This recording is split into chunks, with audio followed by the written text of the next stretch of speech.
Trump has failed. Let's be clear about it. Everything that he has so far tried to do during the course of his second term as president of the USA, has not worked. He said he'd end the war in Ukraine. He very clearly has not. He said he'd end the war in Gaza. He very clearly has not. He said that he would negotiate with Canada and they would love to be the 51st state of the USA. It's very clear that they do not want to have that status. He said that the USA must have Greenland, and all that he has so far succeeded in doing with regard to that strategy is to alienate both Greenland and Denmark. But worse still, the whole of the DOGE, the Department of Government Efficiency, the Elon Musk exercise, is very clearly failing. The scale of savings has already been wound back considerably. Isn't going to cut out over $1 trillion of US federal government spending, as was the goal. He might, if he's lucky, cut out a bit over $100 billion, and the harm from doing so is almost uncountable. Musk himself has disappeared from the scene. It looks as though even he thinks that this exercise has failed.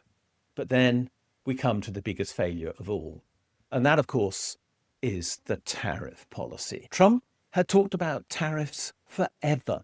From the 1980s onwards, he has been obsessed with the supposed benefits that tariff would supply to the USA. He seems to have genuinely believed that somehow or other tariffs imposed a tax charge on people outside the USA who exported goods to it, when the reality is that tariffs impose a tax charge on the US consumer. He's tried to do that, and very obviously he's created a number of quite dramatic outcomes. One is total confusion, because it's very clear that Trump has not known what he's doing. He's imposed tariffs, he's withdrawn tariffs. He's upped the tariff rate. He's cut the tariff rate. He's declared that there's a moratorium, and then there isn't. Now, where are we? Who knows? All we have for certain are 10% tariffs on most countries, excluding things like cars, where the rate is 25%, probably on top of the 10%, but again, we're not sure. And we have 145% on China, and we find there are already exemptions appearing. The confusion is staggering. Markets are collapsing. That's not just the financial markets, although we have clearly seen financial markets for shares around the world falling heavily as a consequence of what he's done. And we have seen the value of the dollar collapsing, whilst the interest rate on US Treasury bonds has increased significantly in a way that just should not have happened in a normal period of time. It has taken the most extraordinary inability to produce that outcome of falling share prices, falling bond prices, falling dollar valuation, and collapsing trade underlying all of this. And at the same time, inflation is going to increase because the price of many products to US consumers is going to rise dramatically. The suggestion was that an iPhone would have gone up in price from $1,200 on average to $2,100 on average.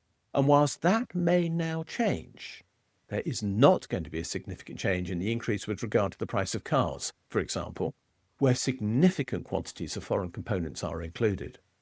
And as a consequence, not only is there going to be an increase in inflation, but of course there is going to be an increase in tax paid by most people in the USA. 50% of all people in the USA hardly pay any federal tax at all. They will all pay the price for tariffs included in the prices they have to pay for the goods and services that they buy.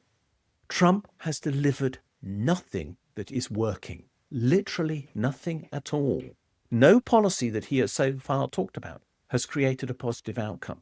And we then have to face the reality that this might create an extraordinary new situation to deal with. What does a caged egotist like Donald Trump do when he finds that he cannot get what he wants?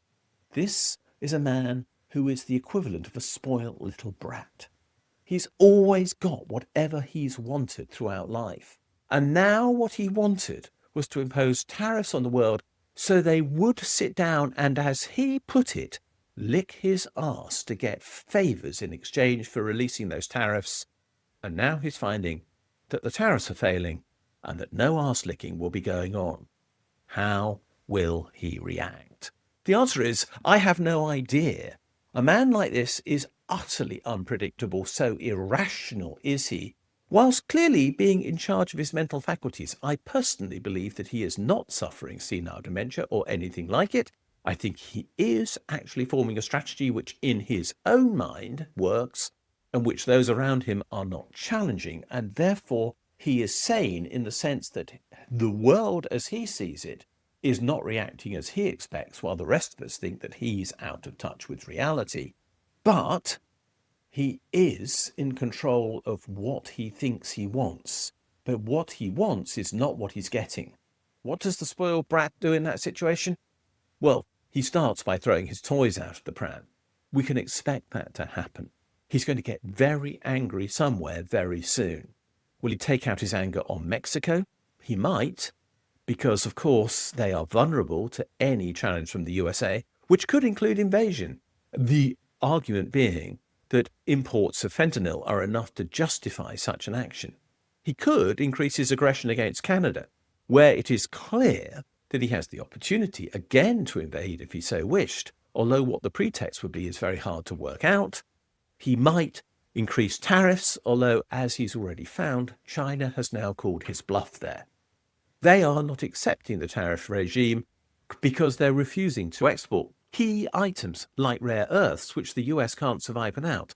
So that there is no tariff at all to be imposed because quite simply there is no product that's going to be sent to the USA. And that has no real cost to China, by the way, because the rare earth, of course, will still be there to export in time to come. It's just a cash flow consequence that China will suffer as a result, and it's big enough to suffer that. So where are we now? We have Trump, a failure in charge of the White House. Trump looking like a fool in charge of the White House. Trump being mocked in charge of the White House. And Trump, with no idea what to do next, is in charge of the White House. I worry that he will turn to aggression as his next course of action. We need to watch that carefully. But the one thing we do know, and I make it very clear, is that the world needs to join together to challenge what he's doing. The danger of Trump and his tariffs has not passed. If anything, the danger is increasing precisely because his tariff policy is failing. We do need to have Canada, Japan, South Korea, the European Union, the UK, and other states, and looking to some of the BRICS countries too. We might want to include India and Brazil, for example, in this new alliance that creates free trade and maybe uses another currency apart from the dollar to undertake that trade in, which need not be the euro, but could be some basket of currencies agreed between them, what Lord Keynes once called the bancor. Whatever it is, the world needs to carry on presuming that Trump is the biggest threat it has faced in generations, because he really is. And a man who's failed in the way he has might turn to violence, and violence will not resolve anything.